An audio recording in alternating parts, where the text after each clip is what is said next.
Welcome to Shalaborate. I'm Kath. And I'm Kyra. This is our podcast for the girls, from the girls. We're telling our stories, hyping up women who inspire us, and shalaborating every step of the way. It's time to give you the girl talk you've been waiting for. Let's get into it.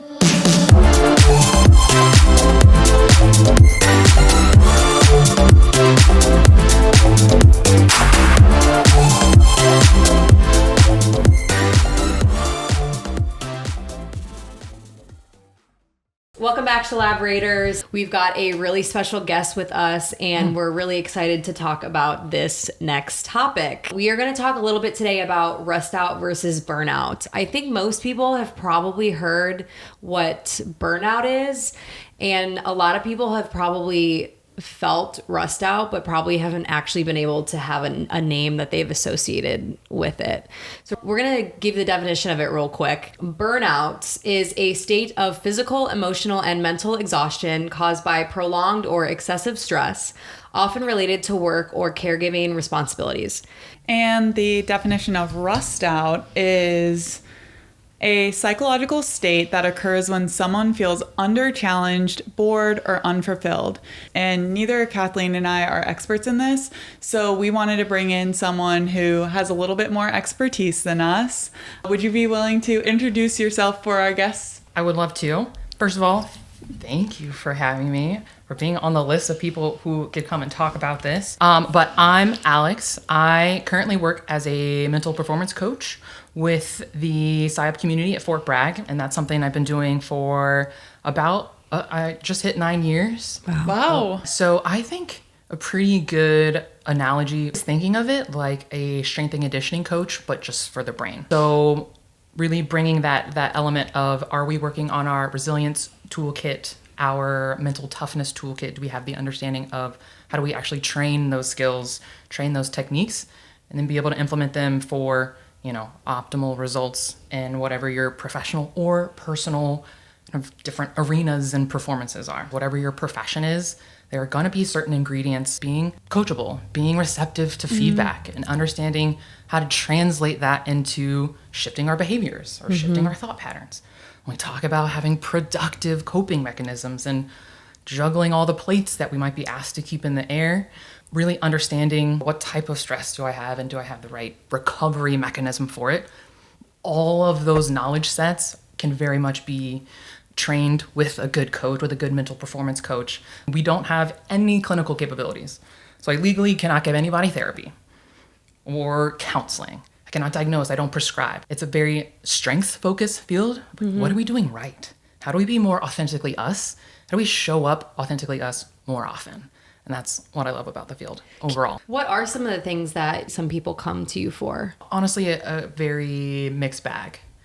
I've got a couple folks right now, that are wanting to be nitpicky with themselves in a productive way in preparation for different types of selection courses, to continue to push their professional boundaries and challenge themselves. So just making sure they've got as many tools as possible when it comes to what they're going to be asked to do while they're physically stressed and cognitively stressed. Are they going to be able to maintain their, critical thinking skills and their ability to focus and their ability to self-regulate through the frustrations of it all? I've got a couple folks that are dealing with performance-based anxieties, like jumping out of an airplane or even public speaking. Even though they're in a field that is very much about interacting with others, it still creates a high anxiety, high stress response. So being able to implement tools both in the preparation phase and then kind of the moment of phase of how do we get ourselves through those moments. Can we talk a little bit about how you got into that field and then how you found yourself into the military aspect and why you kind of enjoy working with this specific population? Yeah. So my performance arena growing up was team sports. Main one being basketball, as far as the one that I pursued the most in depth and the most long term playing through college. And I was already partly psychology undergrad as a major, partly recreational therapy. And I just happened to have actually a really good advisor in undergrad to point me in the direction of, hey, there's this niche element of psychology that's all about performing well in the sport arena was my biggest interest originally. And I thought that was perfect because I wish we had access to one. I think you haven't done your sport in a fulfilling way if you haven't gone through a rut at some point. I'd be really impressed for the folks that don't go through a rut at some time. And I had no idea what to do about it. And I wasn't, it was that mentality of like, oh, well, if I talk to my coaches about it, then who knows what the impact could be. So if I could have had an outside resource to leverage, I knew that could have made a difference for me personally. And then I also wasn't really ready to let go of the sport world as I was leaving undergrad. It was a part of my identity, right? Yeah. Up until that moment, like athlete was a huge part of how I saw myself, how that shaped the way I saw the world, that shaped the people I interacted with, shaped my passions and the things that were pleasant and enjoyable. And I wasn't ready to like fully step away from that. So sports psychology gave me a really nice avenue to do so, to be adjacent, just part of this performance world, but not as the athlete anymore, because my body gave out on me before I would have really liked it to. When I was getting out of grad school, shout out to Tennessee. University of Tennessee is how I got here. And the military was, and I think probably still is, the number one hire of new grads in the sport and performance psychology field because of the different entities and contracts that exist across all the branches. Like there's so many similarities, from my opinion at least, when it comes to high performance sport and high performance in the military, right? From the standpoint of we've got these common goals that we're all working towards. However, there's still competition amongst the people involved, right? We might be on the same team, but I might be directly in competition with you to see like who's starting, who gets the next course, who gets to these progressive opportunities, and the dynamics and just the mentality that tends to be present is very similar, sport to military. And it was really just learning the language and being able to translate what I knew in the sport performance psychology world to military speak. There is so much that crosses over from athletics to the military. I know Kathleen and I have both played sports, and I feel like honestly that helped with my mentality going into the military, was because I played sports at a high school and college level, and then I was able to transition that into my military career. And I think it helped me a lot. I would say that's probably part of the reason I went into the military, because I also was not ready to let go of the athlete in me. I wasn't ready to let go of the camaraderie, the team aspects, the discipline and the hard work that gets ingrained in you at a young age, doing all of that stuff. And so that's actually why I knew I wanted to go military, because all of those similarities. Okay, side note, I love this game. I'm betting on, were you at cross country? I was track and swimming. I was like, you got like endurance athlete vibes going on just from a physical build perspective. Yes, spot on. So, okay, Kyra, for you, I'm very tall. Very tall. So my niche pick would be tennis, and my mainstream pick would be volleyball. Really? Yeah. I wish. Okay, so for context, I went to an extremely small school in the middle of nowhere.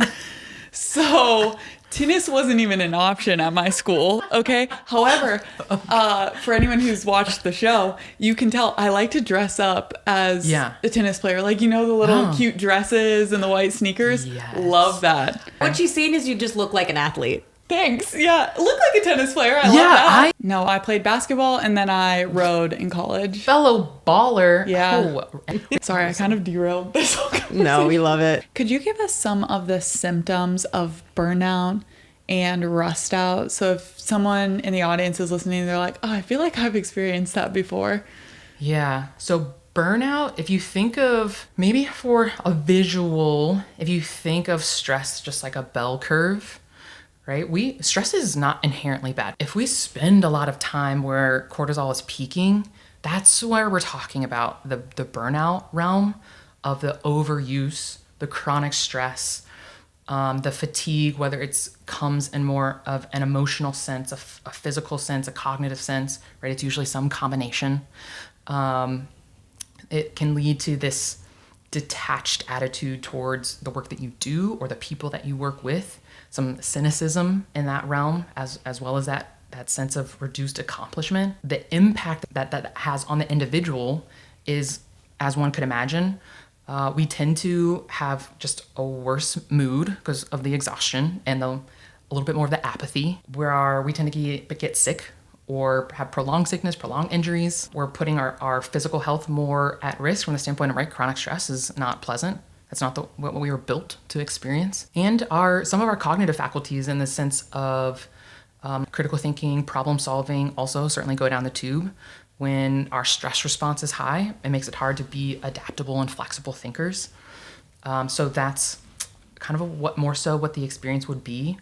But especially probably the clearest one, and it's interesting, it's not 100% across the board black and white. The bigger of the pillars that create burnout, when you talk about exhaustion, detachment, and reduced accomplishment, women tend to experience a little bit more on the exhaustion side, especially from an emotional source, whether it's like second shift impacts, right?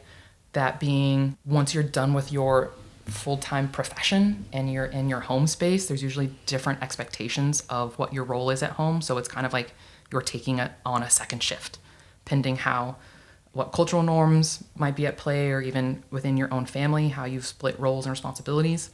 Women tend to do a more emotional labor across the board. And men tend to see a little bit more often. What might be a little bit more obvious is that detached attitude, that apathy that wasn't there before, and that lack of care, and rest not really being enough. Just sleeping more or napping more doesn't cut it when it comes to being able to describe ourselves as burnt out. Rest doesn't cut it anymore. It's rest plus some of these additional strategies to deal with the sources or the stress response itself in our systems. And then on the flip side, rust out, think of that like, right, when things get rusty, it's from stagnation and lack of use. So not our skills, our competencies, our capabilities not being utilized, manifesting as like boredom and showing up every day. That lack of excitement. Also, again, similar from the sense of there's a lack of care, there's a boredom, there's an apathy, but the source is different, right? It's from lack of activity, while on the burnout side, it's like too much. I'm too much is being asked of me, or I'm covering down on too much. I have too many plates in the air that I'm trying to juggle. But there could be that similar kind of manifestation. Certain amounts of stress are good for us, are productive. So when we have more things going on, when we have a certain level of deadlines that we have to meet, things with consequences if action is not done appropriately, that can keep us in like the sweet spot of appropriate stress, to where it keeps us productive and engaged and like knocking things out in an effective way. When we don't have an appropriate level of stress, when we're like, or we're being challenged in a very low way, we don't even have enough oomph to really get much done at all. I've had this conversation. If you have a free day, that you get less done than when you're really busy and you can like almost get more done. That is me. I need like a baseline level of difficulty and pressure to be productive. I think I get less done on days that I have less to do than on days where I'm jam-packed, where I'm like, yeah, I'm going to write a paper. I'm not going to school or anything, but that's just an example. In between my 15-minute break between these two meetings. But if I have all day, I'm like, I'm not going to do that. Again, that speaks to the conversation about stress overall tends to be too black and white. It tends to just focus on like extreme fight or flight, which is not enjoyable if it's chronic and daily, or we're like doing nothing. And we get this dichotomy of like stress is pretty bad and it's going to negatively impact everyone's health. Well, that's just like not the full story. Right? When it comes to performing well in the classroom, performing well in the gym, or in whatever type of arena, we need our stress response to help us rise to the occasion. And it is really the balancing act, and the challenge that's really at play is being in the right zone at the right time for the right type of task that's in front of us, right? The way I need to be stressed for a written test is different than the way I need to be stressed for like a physical test. But it's still, I need my sympathetic nervous system to be engaged. I don't want to be in chill mode. Being relaxed in a lot of different contexts is actually detrimental to performance, even in public speaking. There was this really interesting study that was done where half the room was briefed on, for those who might get nervous or sweaty, or you might feel your heart pounding before you go out and give this brief that you're gonna be graded on, just tell yourself, I'm calm, I can do this. Other half of the group was given a brief on, okay, let's talk about the stress response. Your heart pounding, maybe the butterflies, maybe the dry mouth, maybe the jitteriness, all of that is your nervous system being energy efficient, putting energy where it needs to go, helping you rise to the occasion. So think more to yourselves like, my body is helping me be efficient. I'm excited for this. Those folks who were told and had a better understanding of what was happening to their bodies across the board on average had higher grades than the folks that were trying to achieve calm, right? So we villainize stress pretty often. And again, I'm not advocating for traumatic amounts of stress. I'm not advocating for chronic stress by any stretch. But it's also being able to have the language and the tools to reframe what is happening in my environment, what am I being asked to do in a way that maybe decreases the snowballing of the stress response. Having an accurate way of reframing, not in a lying to yourself way, but accurately reframing what's going on. What are the trends that you've seen since working with the military? Yeah, I think the ebbs and flows from a purpose perspective, right? Of generally whatever unit, whatever location that you're a part of, as far as what you spend the most amount of your time doing is staying in a training phase. And that is just a hard place to be, whether it's an athlete or a service member or some other entity. Even if we're talking about like students, right? If all you got to do was just study, and you only had a couple shots to earn your degree, like even that is tough. So the ebbs and flows of a sense of purpose, I think in the form of burnout or rust out.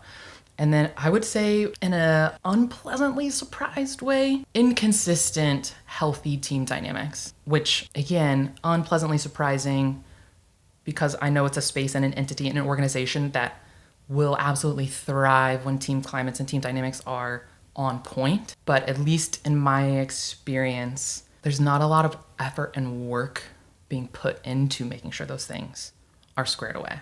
Can you go into that a little bit deeper of what you mean by unhealthy team dynamics? Yeah, I think because we're getting a big impact from stigma, right? When we're talking about a world that is about high performance, that is about being tough, whether that's physically, mentally, that is important to every service member that I've ever interacted with.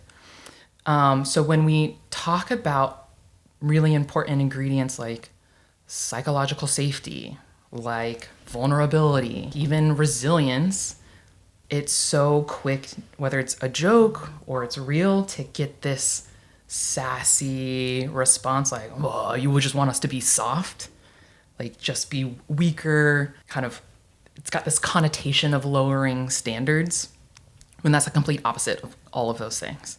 So I think there's a huge stigma impact on actually putting in some of the most important work when it comes to building an important or a healthy team, or seems to just be focused on like, oh, do we just have good systems of task management and good systems of communication? And from my understanding, especially when we're talking about leadership roles and managing people, right, as far as what should be someone's priority as people continue to gain and progress in their rank and their roles and responsibilities, there's not a lot of people and talent management that shows up in the military schooling. Retweet.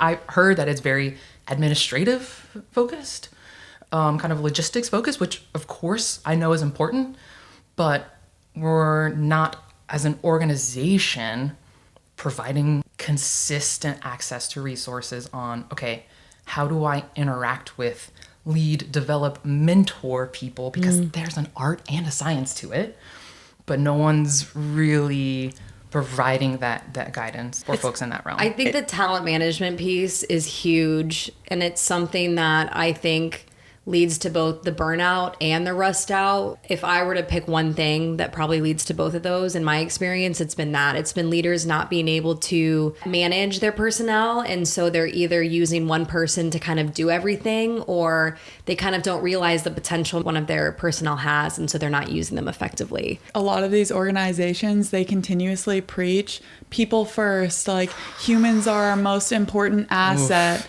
I have not experienced that ever in my military career. I've yet to be in an organization where I feel like I can even scratch the surface of saying, hey, yeah, you really cared about me, let alone I was your best asset. I often feel like I'm being treated as I can't go anywhere else, so you use me and abuse me until I'm used up or so rusted out or so burnt out. And the same with the leadership. The leadership moves in and out super fast too.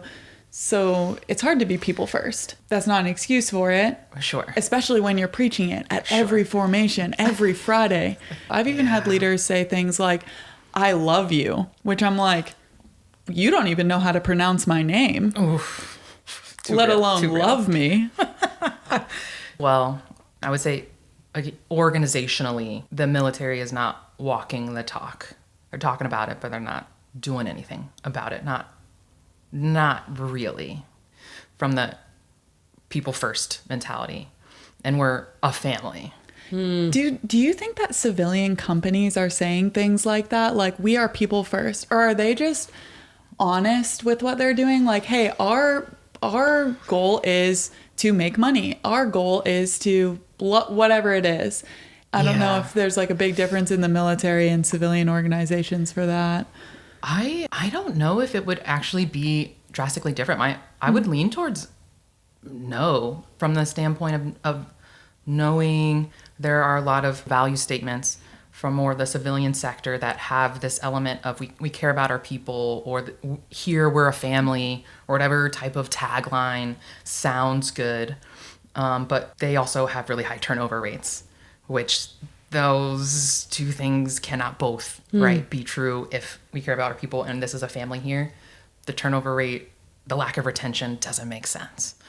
So I think it's part of, maybe there's some just overall American cultural influences of just this hustle, this grind, this whatever field you might be in. There's always like productivity punishment, right? We have someone who's squared away and rock solid, and because they can be trusted, because they're accountable, because they're good at what they do and they have their competencies. If I have an issue, if I had something that comes down last minute, I'm giving it to that person. And I'm giving it to that person every single time. So I think that's a factor wherever you go. Gallup did a poll of people just self-assessing how engaged at work are you. And in 2024, at least, only 33% of people said they were engaged. Predominantly civilian side of the house, just different types of organizations, different types of professional spaces. We write thousands of respondents, and only a third of them said that they were engaged. And going back to what you said, Kathleen, a big factor at the top was more of this element of poor management, poor leadership, not good feedback, not being cared for, not having my skill sets used appropriately. So that being clearly important to people across the board, but needs not being met also pretty ubiquitously across the board. I went through like a really long period of what now I can see as rust out. And during that time period, we didn't really have any leadership that was providing any guidance on anything. And which sounds like very like, okay, well, they shouldn't have to tell you what to do.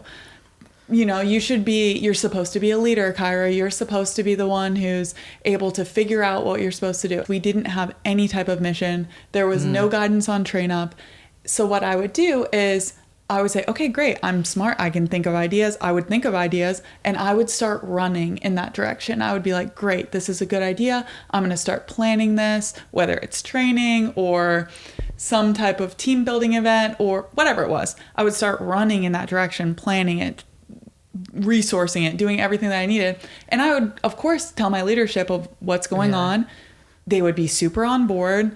I would like get maybe a quarter of the way, halfway done with planning this, resourcing it, getting other entities involved to make this happen. And then they would look at me like, why are you doing that? That's not what I told you to do. And I would be like, oh, of course. Right. Why am I doing that? I actually don't know why I'm doing that. And then I would kind of backtrack and redirect. And I would do that over and over and over again. And I was just going 100 miles an hour in every wrong direction. And there was no guidance from them. I would yo-yo between I'm so burnt out because I've put so much time and effort into this, but then it went nowhere. And then rust out because I'm not being utilized and neither is my team. And human performance coaches really helped with that because they helped me reframe. And one of the questions that one of them asked me was, are you creating fake work for yourself? And I was like, yes, 100%. Yes. Every day I come into work and I am like, what should I be doing today? I don't know. So let me make fake work for myself to keep myself busy because I want to be utilized desperately. And she was like, stop making fake work for yourself. Unless they explicitly tell you to do something, don't do it. Find work elsewhere. Go to the gym, do physical things, do things that are making you better, but isn't fake work so that they can write about it later. And it was a really tough time period of my life, but having a human performance coach be able to reframe what I'm doing was extremely helpful. Yes. Shout out to human performance coaches. Yeah. Even going back to what you were saying earlier of kind of sometimes spinning your wheels in the wrong direction because you're not getting necessarily very clear guidance of what should I be doing right now or today or what project do we have going on? As far as that, sometimes facilitating some of that rust out experience, I think those two things can be highly, highly related from the standpoint of defining success, being poor pretty across the board in certain military elements of only being focused on pretty long-term outcomes. Like it's going to take months before we can see the results of some of the work we're doing right now. And if that is our only gauge, that makes it really hard to show up every single day. Right mentality, right energy levels, right sense of purpose.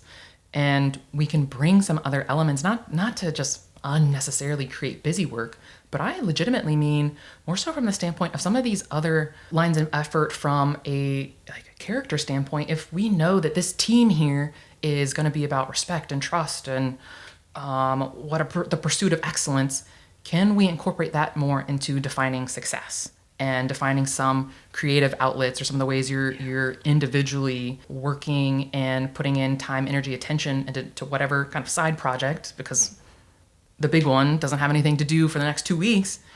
Like, can we have some additional ways to define yes, today was a win.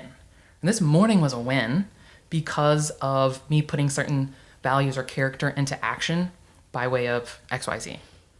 So I think that is also something that could be brought significantly more often in our professional workspace. And I would imagine that would translate to the civilian side as well of if we're right, sure, the almighty dollar is the bottom line is how I would imagine some organizations gauge success or lack thereof. But cool, in the meantime, between now and this new product that we're pushing out to the world, how else can we say that what you're doing is high value added or not? And there's some other things we can bring to the table when it's like, okay, we're going to be about care. How did you demonstrate care? So now I can praise and commend you for that. Or I can say girl, we're not demonstrating care. Let's get ourselves into gear here. So I love that. Yeah, that one hits real close to home for me because my rust out burnout story kind of leads into that. I was on this deployment where I hated it so much. We were in part of an organization that just had terrible guidance and in a smaller shop that nobody knew what to do with. And so I kind of found myself in the same situation where I was spinning my wheels trying to figure out what I could be doing. And then I would just get kind of on for it or in trouble for, taking the initiative to do something, to the point where I kind of realized after that experience that a lot of my self-worth was decided on how I was doing my job. And I was like, I can't do this anymore. It worked for a long time when I was doing well at my job, but it's no longer working. So it was like having to create these new coping skills with, okay, I need to re-shift my focus. And that changed my perspective as a leader, because when I got back and I became a team leader, I found myself in a mental space where I like knew I couldn't be 100% team leader that I wanted to be. But my number one goal was, this is going to be a team that has each other's backs and is going to be a place where they want to come to work, because we are all capable people. At the end of the day, we're going to get the job done because we are good at what we do. But if we don't have that baseline where we care about each other, we can have mature conversations, and we genuinely want to come to work, nothing else is going to get done. And that changed my perspective as a leader so much. And I think it really worked out for my team, because when I was back mentally at 100% and I was focused and knew I could do the job, I was like, I've got a team. It's never always a walk in the park, no matter what. You have to have tough conversations. Like sometimes you have to do the tough stuff, but making that baseline about caring about each other and being a place where you want to be was really important to me, because I'd spent the last year and a half miserable at work. And I was like, I can't do that. I can't do that anymore. Yeah. So that was huge for me. I've got some folks working on how do I be the best possible leader for my sphere. One of the best things that we can do is really make sure we're operating from a clear framework in the realm of some type of philosophy of excellence, leadership philosophy. Like, who am I? What am I about? What can be expected of me, so that not only there's good awareness for the people that I work with, but they're also able to hold me accountable, right? That shouldn't be a one-way street of me making sure everybody else is doing things correctly, right? If I'm in charge, if I'm the boss, but my people should also make sure and help hold me accountable for whatever type of character, moral values I know is important in the way that I want to interact with the world or interact with the mission set. I think that is one of the strongest foundations anybody can stand on. And also, most people that I've interacted with like don't have the language to describe outside of their job-based competency. Like, what are you about as a human being? So really being able to get some self-awareness built, do some strengths assessments, do some character kind of values-based assessments to even up our language on outside of what the Army tells me to be, or whatever branch or whatever organization might have a kind of prescribed guideline to a certain extent, but what's my flavor of that? What's my take on that? Is usually where at least we get started and then build from there. So if this is such a big issue across military and civilian, do you have any advice or things that you have seen work that might counter that or make that go away? It's such a multifaceted issue and challenge. There are certainly some kind of organizational structure elements that are always at play that the eaches and ises, the worker bees, literally can't do anything about, even if you have a good means of being able to push feedback up or talking about things so far above our pay grade that would trickle down and make people more effective or more content and satisfied with the way things are set up. But that is just unfortunately unrealistic for a lot of folks to get that organizational change, right? When we're talking about that military kind of leadership schooling progression, like for someone to all of a sudden change a POI and say, like, here's a couple blocks that we're going to talk about talent management, that is going to be happening about, I don't know, maybe the speed of that giant container ship that got stuck in the Suez Canal, like the speed at which it took us to like dig that out. Yeah. But they just had like 3 or 4 tiny little excavators that were just slowly, bit by bit, digging Trying to get away from that container ship to help it maneuver better. And I'm like, that's about, for this, the Army as an organization, I would imagine for any other large organizations, that's about at which the speed at which those big shifts happen. So like maybe in our lifetimes, maybe I can be cautiously optimistic about it. But tricky from the standpoint of some things organizationally need to shift. And I think getting the right people in the right roles from a leadership perspective, whether we're talking CEOs, the C-suite, civilian side, Army side, is a great place to start. Because even if you are doing all the right things, all three of us are doing all the right things, if our organization is flawed, we're just running in circles a little bit. If we can't get away from the source of the issue, the stressor, the challenge. But at the same time, I think it is also about having resources that people can leverage, the worker bees can leverage, right? The way we have an embedded holistic health team set up to support different organizations in the military is a great kind of first step in making sure people have the right tools to deal with the things that are uncontrollable and understand what are our spheres of influence and the things that we can tweak and we can edit in this giant overall world, this giant overall trajectory of life that might be outside of our hands. I think a highly ineffective thing that is prolific, right? This really inauthentic praise from leadership roles. The military is a little bit better with critiques and ways to improve, of being more clear of like, here's a really poor result that you got, and here's why. You did ABC and you should have done XYZ. So there's more specificity there.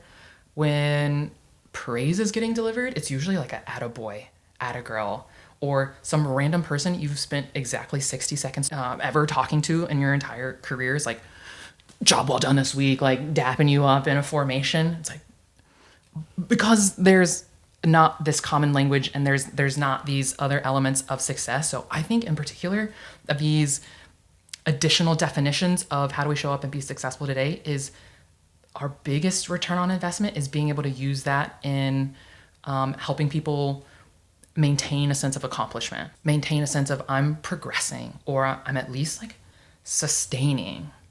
That's a little bit more on the, I don't know, it can show up in both Burnout and Rustout, right? Rustout being I'm not being challenged enough, and having more clarity of ways to define success can give us additional avenues of being challenged, whether we're directing it or someone else is directing it.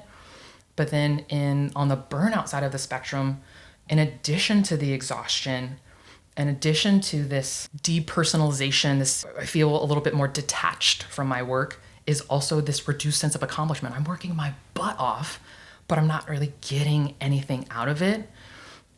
Being able to have some additional means of determining a step forward, right? Even if it's a baby step or a giant leap, can just, on both sides of the spectrum, give us some really good additional means of keeping people high purpose, high drive, high sense of accomplishment, which we all enjoy. I don't care who you are.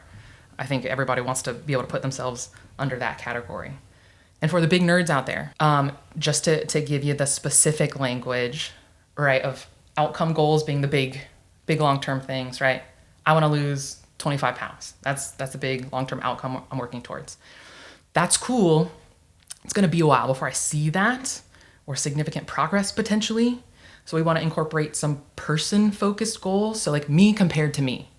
Can I show up a little bit healthier, a little bit fitter next month compared to this month? Right? And maybe that's in a muscle mass index, maybe that's in just weight, but I have some measure of just comparing myself to my former self, not me compared to you or you, because we know that can derail us pretty quickly sometimes. But then also having process-focused goals woven into the equation, which is where I'm just focusing on a specific behavior, a specific strategy, a specific technique that is going to overall, with like disciplined daily execution, work me towards the outcome, but I get to see my success a little bit more immediately from the standpoint of I'm just trying to show up to the gym 5 times a week next week instead of 3 times. I'm trying to buy 1 less coffee cup next week compared to this week. So can I get better at a very specific behavior is pretty consistently missing as far as really having those process-focused goals across the board. I want you to know what you just said hypes me up. It makes me want to go to work. It makes me want to be a better team leader. It makes me want to show up at work. Even just you saying things like, hey, how are we going to show up and measure success today? I'm like, yes, I want to do that. Like, how can I do that? And that is, I want our leadership to bring that. I want to hear a Friday conversation where they bring those things up. Like even you, Kathleen, when you're talking about, I want to make sure our team cares about each other, and that's like our baseline for this, and we can't move forward until we have that. I want everyone to do that in the military, and I'm sure people in the civilian world want that too, but it hypes me up because I'm like, yes, we are a team, we can do this. It makes me want there to be hard things because I want that team to have to come together and work through that, which maybe that's going back to the sports mentality. You know, you want a worthy adversary to go up against. You want there to be something where it's like, yeah, we really came out of that as a team and we worked on this together. I think it's been a really long time in the military since I've had that. But usually for me, as someone who's junior to mid-level leadership, above me feels like an adversary often versus feels like I'm a part of that bigger team. And maybe people will hate me saying that, but I think that that's often because as junior leaders, we do have the ability to create a environment where you do genuinely care about people. And it starts with you as the person. And when your leadership's just saying things like, oh, what football team do you like? That doesn't communicate to me that you care about me. Yeah. I feel like that's incredible advice. Even if your leadership or someone isn't doing that, you can define that success for yourself. Even if it just means showing up and working out and whatever those things are, you can define that for yourself. And I feel like that will lead to less burnout, less rust out, and just make you feel happier overall. Yeah. When we have to deal, you all have to deal more so than me, right, with the ever-present concept of the implied tasks in the military of here's something really explicit that I verbalized to you, like get this done, then apparently there's an implied task list that is, sub-bullets to that, which I think from the performance coach perspective is a horrible leg to be standing on, is implied tasks. All due respect to people that are using that out there. I appreciate your honesty. In the world of folks relying on implied tasks, yes, as far as exerting some control in the ambiguity of us being able to create a little bit more autonomy when it's not given or when it's not clear, process goals is a way of going about it. I love that.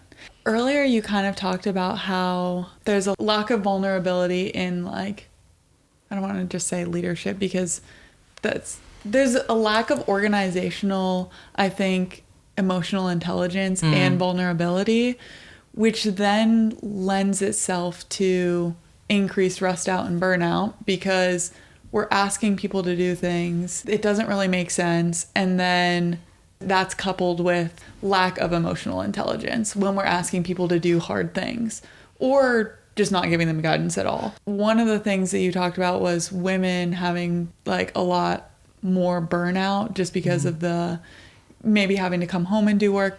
I also think that, especially in the military, my experience has been carrying the emotional burden for everyone around me, regardless of if I want to or not, even if I explicitly attempt not to, because having a higher level of emotional intelligence results in you being the only person who is having real and vulnerable conversations with everyone around you, and then you become that go-to person. And I feel like that can lead to rust out in certain areas where you're like, hey, I'm trained to be doing these things, but what I'm actually doing is being the counselor for everyone around me.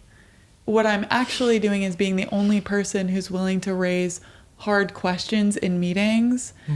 And then I have peers afterwards like, thank goodness you said that because I certainly wasn't going to. And you're thinking to yourself, why are you letting me carry this entire emotional burden? So I think I'm realizing maybe rust out and burnout can happen at the same time. And maybe that's more accurate to what I've been experiencing in the military.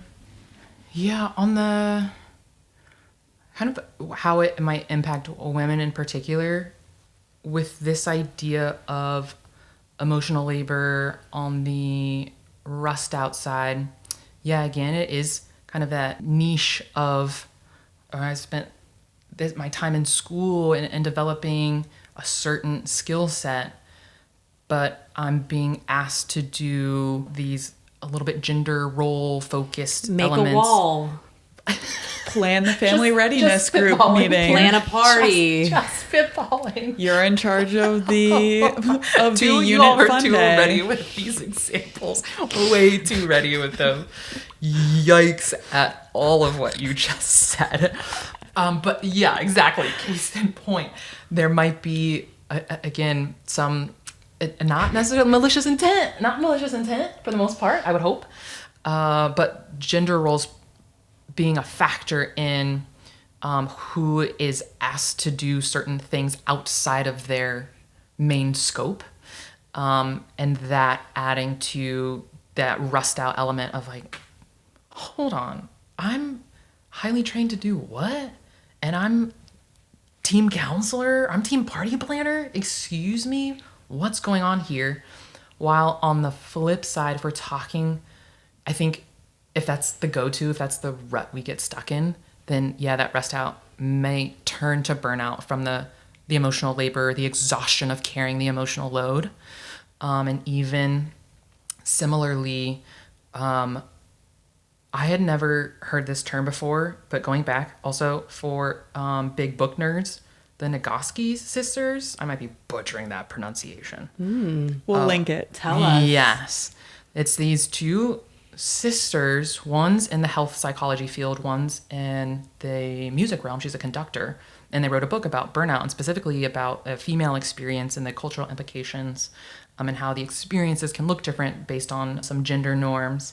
And one thing that is mentioned as far as more frequently found for women is the human giver syndrome.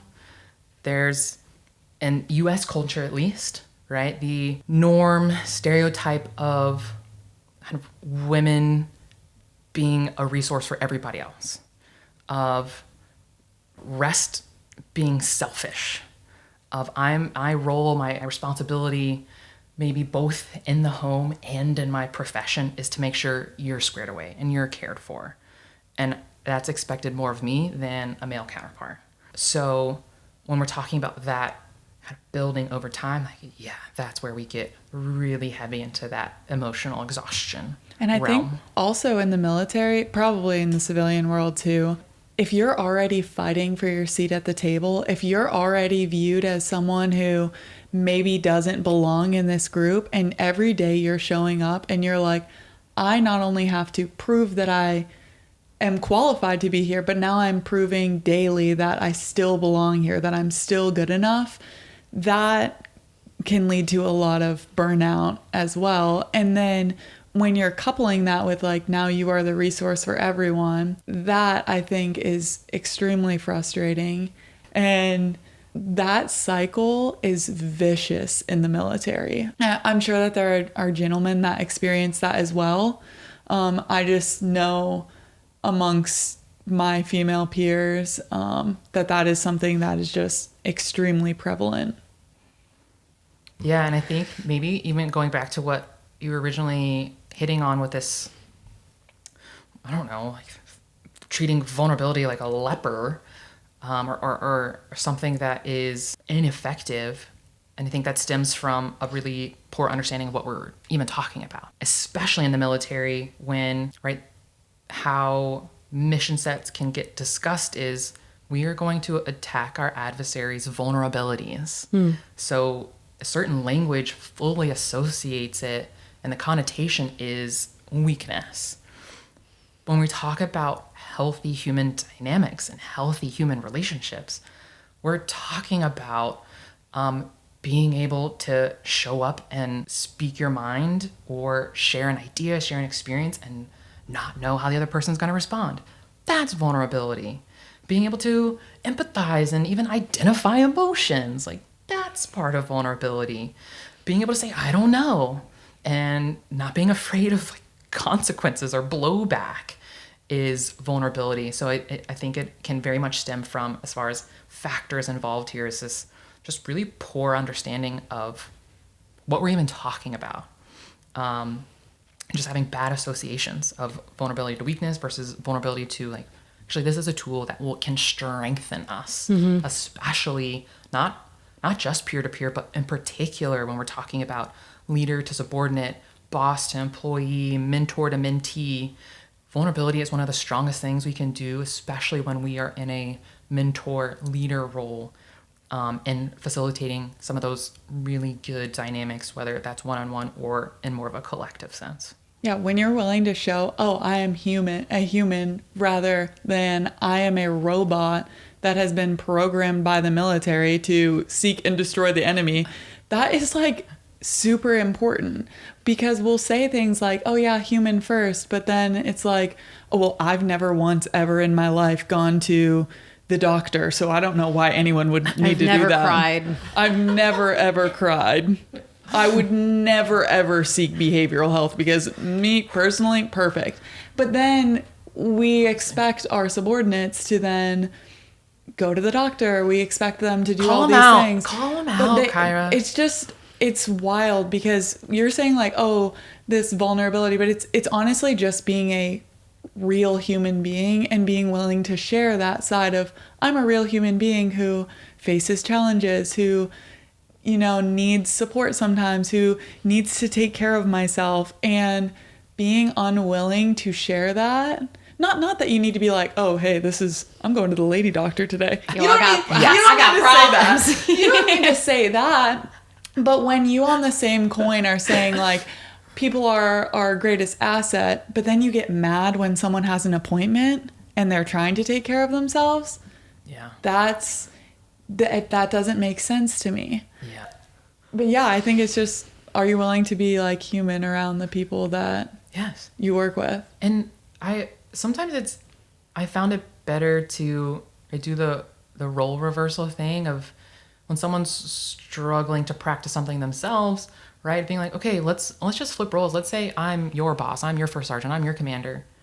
And I was able to share like, yeah, you know what? I'm taking care of myself. I'm taking a knee. I'm not going to show up to this training exercise. Sorry, team. I've got to go take care of my behavioral health appointment. Or I busted my ankle over the weekend. I got to go get this checked out so I can be my best self as quickly as possible. Right? Like at no point has anyone ever been like, you idiot, you lazy piece of shit. That's never the response that occurs. But when we put ourselves in our own shoes with that, we're always like, oh no, the fear of the judgment, the fear of the lack of respect, the lack of trust that could incur, which again doesn't happen, is kind of wild. And I get it, but I don't get it at the same time, especially now at this 2025. What? Everything's still stigmatized to this extent? I mean, I know it's super ingrained, but damn. Come on, team. Do you think you still see that stigmatization of...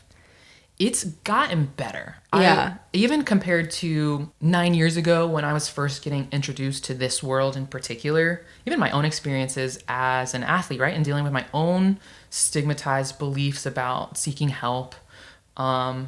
Again, I think I mentioned earlier of I 100% was struggling at one point just to, with my own performance as an athlete. Like I was lethargic and tired of making a lot more mistakes, but I didn't even go to my own coaches for help because of what I thought it meant to be like tough and pull yourself up by your own bootstraps. And right, if you're a good athlete, it means you're gonna figure it out yourself. Like, I will be the first to say like, that was me also. So between that being not that long ago, but even my professional experience in the military, like it's certainly improving. We have not reached the zone of effectiveness. No. But we've gotten closer to it, thankfully. I think so. I think we're getting there. We're not there yet, but I think we're getting there. And it does take really just sometimes one person being like, yo, I got a BH appointment, Unpopular opinion, but I do think that they should make every senior military leader like in a certain, maybe it's like major and above, everyone should have to go to behavioral health. That would immediately destigmatize it because it would be like, oh, well, everyone has to go. So it's fine. Yeah. I mean, I would have no qualms with that being an avenue of approach. We would need a lot more providers. Yeah. I was going to say, I don't know that the BH staff would particularly love that. Speaking of resources. Welcome to Kyra's Crazy Ideas. Just to be devil's advocate for a second, I would be also intrigued by bringing that approach. And again, I guess it depends. We're talking, soft or conventional, but especially thinking like actually majors and first sergeants being maybe one of the most effective to mandate, because I think it's easy for someone to say like, oh, that light colonel or that full bird, yeah, of course it didn't impact their career. Like the Army's already invested in them so much. Like, of course it's not going to. So that being an easy excuse or angle to still take on it. Whereas if we're talking about kind of your experienced captains, your majors, your first sergeants, your senior E7s, that could get the biggest ripple effect on destigmatizing if it was way more embedded in the culture. Yeah, because it was just forced. Like, you have to go. To your point, it's like, have you ever run across anyone that's on you for going to BH, right? Have you ever really experienced the negative? And I'm sure that there are. I'm sure people have like... Some out there, it's gotta be. Yeah, but there are a lot of conversations that are being had, a lot of podcasts and people that have been through some things or been through the military and experiences that talk about that kind of stuff. But for some reason, it's still that stigma that exists with getting help and taking care of yourself and that self-help, self-care that we were talking about.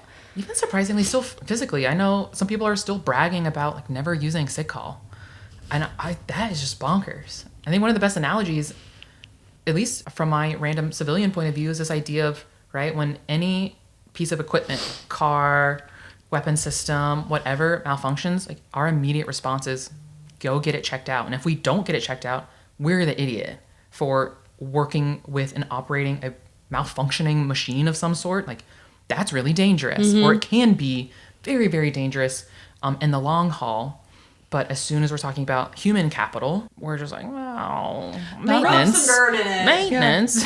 Yeah. Not only that, but it's not like we just fix those systems when they're broken. It's like we are continuously checking them, continuously doing maintenance on them to make sure that they're on that par. They don't break down eventually. Yeah, but we don't mandate behavioral health. We're not spending time doing that. And we don't mandate like even really like checkouts outside of like a PHA, which is online.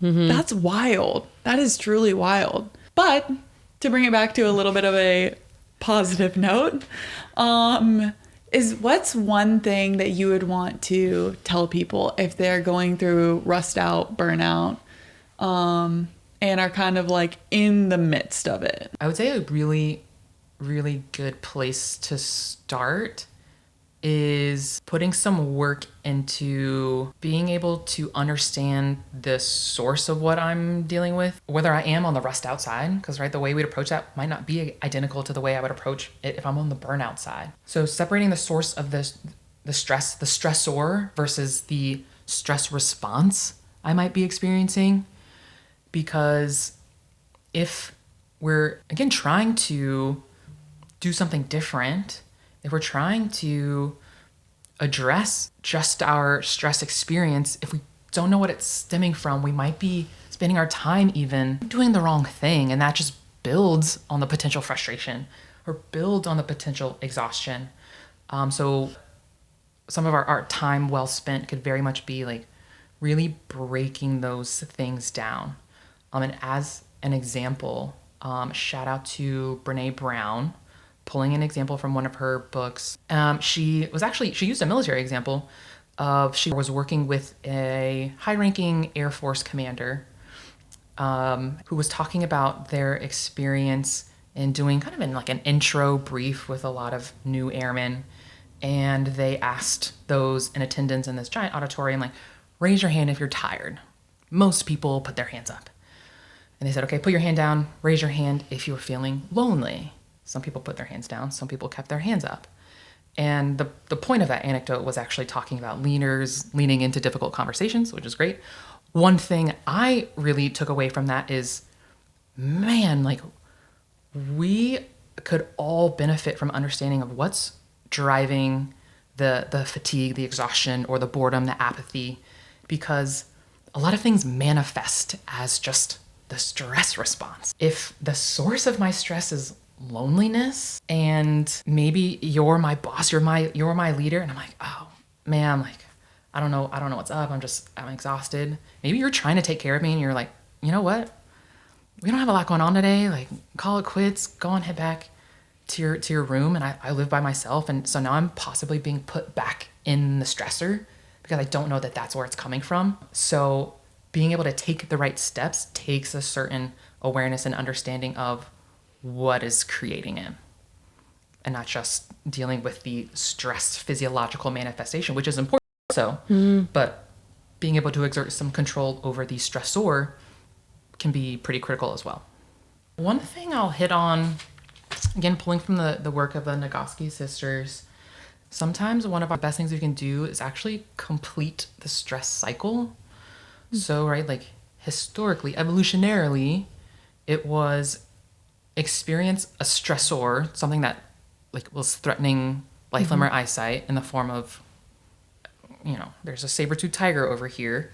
We have the physiological shifts, the cortisol, the adrenaline, and that causes us to take some action. We like physically shift gears and ideally get ourselves to a safe place, right? That is the full stress cycle of stressor, stress response, do some physical action, remove yourself away from the stressor. 21st century us, the tricky part is like it's usually pretty constant exposure to stressor, right? If it's a commute, if it's emails, if it's, a long-term task, constant stressor exposure, and oftentimes we don't have that like physical response with the stress from the standpoint of we don't have that release, for lack of a better term. So what they actually recommend, and it's not the only way to do it, but one of the ways is have a small bout, have a 5 to 20 minute bout of like physical exertion to help your body deal with the release of the cortisol and the adrenaline and all the things that are kind of being dumped into your systems, to help your signal to your body of like, okay, we've at least dealt with it in this moment. Here's what we're going to do. Here's our game plan. Here's our course of action. So to literally do like 2 minutes of jumping jacks, hit the deck, go touch grass, go do some push-ups, but something physically to allow our bodies to use up the chemical release that we're all experiencing, is one thing we're probably not doing enough of at all. So that's one element. And then of course, right, there's some small things that we should all be doing a little bit more of, in the sense of if we're in burnout in particular and it's high cortisol throughout the day, setting some boundaries. I know that's always tough. But again, like, why not? If it's giving us big return on investment, and I'm not asking for blocking off hours, I'm asking people to block 10 minutes, and no one's going to die in those 10 minutes. So can you go do some, take a walk through the woods? Can you go do 5 minutes of breathing, and then 10 minutes or 5 minutes be on your phone? Sure. That's probably not the best, but something physiologically to help address your systems, to help turn down that sympathetic nervous system at 1 or 2 boundary setting implements throughout the day. I think we could all benefit more from. Last thing I want to put on people's radars too, that is a bit counterintuitive, and that's why I want to highlight it, is we actually know there's a lot of interesting research on what volunteering does for us from our own like mental and physical health side of the house, which again, usually when we're in burnout in particular, maybe Rustout to a certain extent of it feels like I don't have time to be doing this thing. We're in actually giving our time to an organization that's important to us, to a cause that really aligns with who we are and what we see as important in our world. Has massive, massive return on investment when we talk about like the oxytocin and the dopamine that we get from it. In addition to that, also quieting the sympathetic nervous system response when we're doing something for others outside of our norm. So I don't mean like volunteering is like doing the dishes for your family. Sure, Hell no. It's gotta be kind of outside of the typical course of action. And again, it feels like I can't do one more thing, but that can help us handle the storm a little bit better if we can find the time to do little bits and pieces here and there. Yeah, and like that boost of just joy kind of makes it Girl, all... you better talk about joy and gratitude and appreciation. It just makes things feel so much more manageable. One of my friends texted me the other day, and she's in classes, and one of her professors is really into gratitude. And she's like, every day in class... Speak on it. They have them do, what are you grateful for? Just something like that. And I think there is science behind that. There's so much science behind that. Gratitude is the most efficient positive emotion at undoing the stress response compared to happy, joy, glad, content. Gratitude is the fastest, the most effective at lowering the heart rate, lowering the blood pressure, getting us back towards our baseline compared to the rest of the positive emotions. Wow. Maybe we need to have you back and do a science of gratitude and joy. Don't tempt me with a good time. That would be so fun. Done. Put it on This the was kind of a calendar. heavy topic, so maybe we need to have you back for a for a less Will you heavy topic. come back? And also something a little more simple as far as implementation. Burnout and Rustout are so important, but also so complex. I want to talk about them because I feel like it feels like you're the only one who feels that. Oh, and yeah. And that just adds to the heaviness of it. And it feels like you're alone. And it's like, why can't I figure this out? Why can everyone else seemingly figure this out? And I just want people to know, like, you're not alone. Lots of people feel like this. It can be, you're in it for a long time, but it can also be very temporary. And it's a season that you can overcome. And I just want people to know, like, this is not who you are. This is like a culmination of your situation and maybe hormones and maybe lots of life things that are going on, but it doesn't mean that that's who you are. Yeah. I think an analogy that I use in a different context but works really well with what you just said is burnout or rest out really being like a storm we could all be experiencing. Like, and maybe I'm in a different boat than you. Like, my exact experience of it is different. I might have different things, available to me, but like we're still going through this storm, and maybe at different times, but it's very much, I mean, the reason why we're here is it's more pervasive than probably any of us would like it to be. Yeah. It sucks. And in conclusion, it sucks. In conclusion, we're all crying. Are you crying? I'm about to. During this podcast, I'm almost cried from your inspiration of me. I'm almost cried Happy based tears. on what you were saying, based on happy tears. Maybe I just need a good cry. Okay, not to be too nerdy about crying. Yes. Great way also as far as that physical release when it comes to the stress response. Laughing is great. That can do wonders. Crying and just being able to emote physiologically, also great. So The more you know. I love the word emote. Me too. God, that's a great word. More people need to emote. girl, preach. Happy and sad. All the spectrum, again, emotional intelligence. Yeah, people are like, I'm looking for a girl with emotional intelligence, but... Then they ghost you on a date. Yeah, but then they stand you up.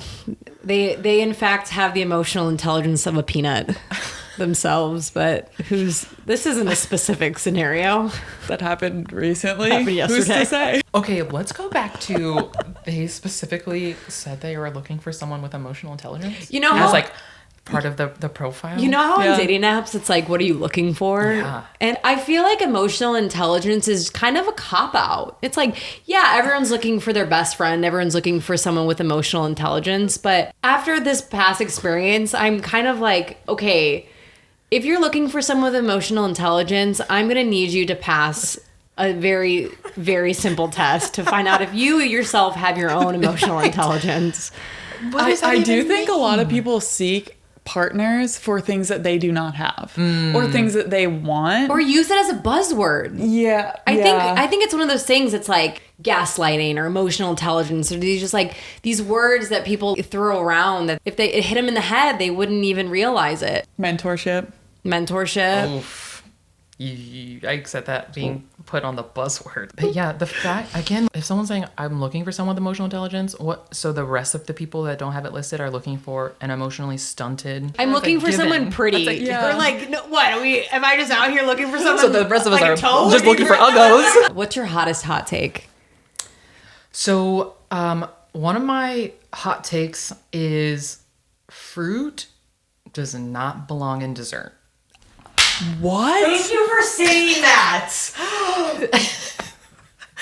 Thank you for the bravery. Yes, you're welcome.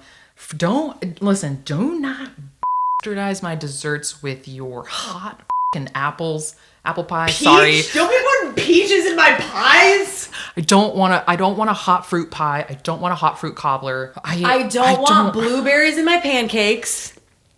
Okay, so we deviate a little on. I'll eat it though. I eat it though. Don't be putting nuts in my brownies, Don't dude. be putting nuts in my brownies. But if something is supposed to be sweet, I don't want a healthy or savory thing that's a part of it. I agree wholeheartedly. Kyra is offended. Just aghast. Truly, I don't know if I can participate in this conversation. I'm going to excuse Rethinking myself. everything However, about you. Yeah. I will admit, I don't know if I like know what dessert items are, because for me, like, good dessert item would be like golden raisins. Okay, your hot take is not understanding the concept of dessert. Yeah. Like, Golden raisins? For me, like Girl, sometimes not a I'll be like, dessert. oh yeah, I want a dessert. I'll cut up a pear. There's something wrong with me. That's not I a don't- dessert. I mean, that's just like objectively. Like, I'll be like, ooh, maybe some candy, sports candy, carrots. Cairo. I don't really like sweets. I Like, have don't- one more they do thing. nothing Can I for me. add to this? Peanut butter and desserts. Do you want it or not? I'm a peanut butter fiend. Okay, I like peanut butter, but don't put that in my brownies. Oh. Don't put it in my Listen. cookies. I can participate in this. I am not a big peanut butter gal, mostly because throughout my military career, I've eaten like gallons of peanut butter, and now it's just kind of ruined for me. But peanut butter is such an overpowering flavor. Yes. It's like, if someone says like, hey, like, try this peanut butter swirl, whatever. Yeah. It's not a swirl. All you taste is peanut just butter. peanut butter? If people put it in there lightly, it would be fine with me. But it's never Like peanut light. butter and apple.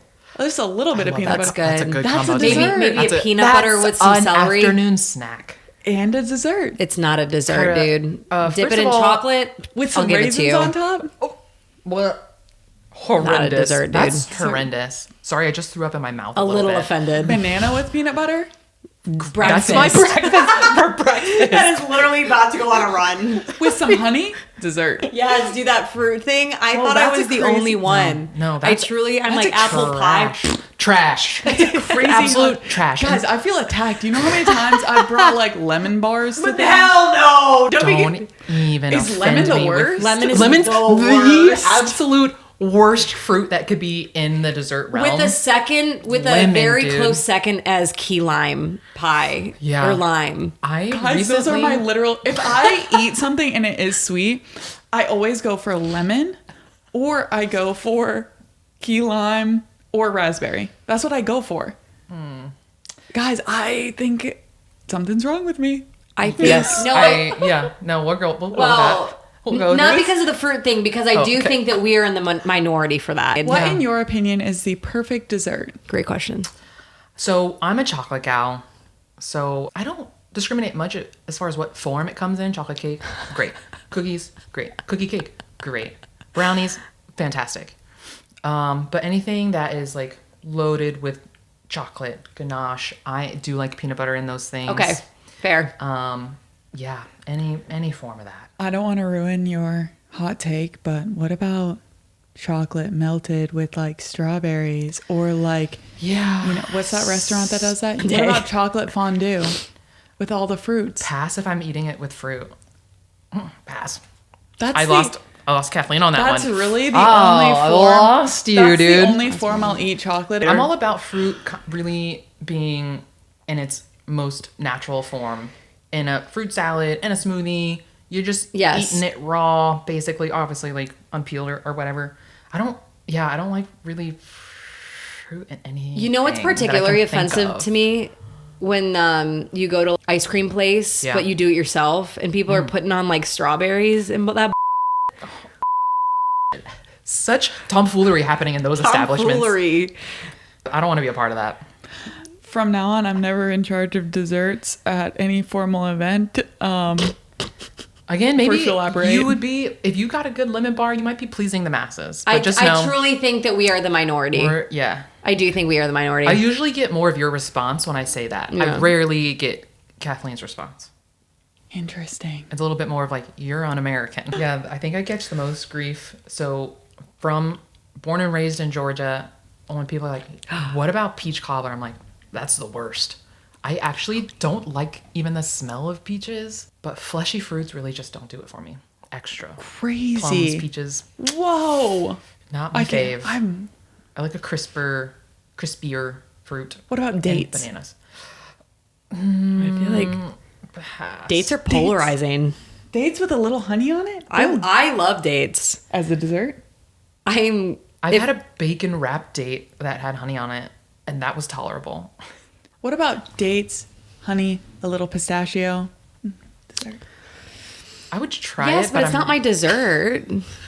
That is an appetizer, dude. Like, so where are you at with like chocolate covered pretzels? Is that still a no?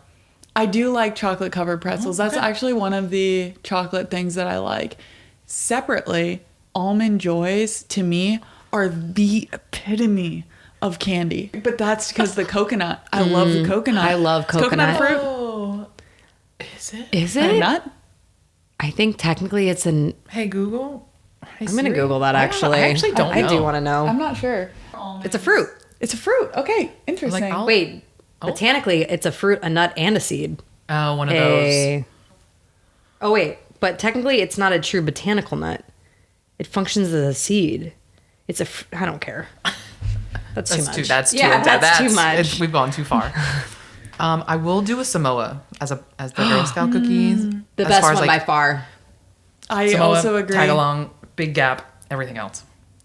A part of this hot take, bottom of the barrel, fucking Thin Mints, dude. Whoa. Mint and chocolate.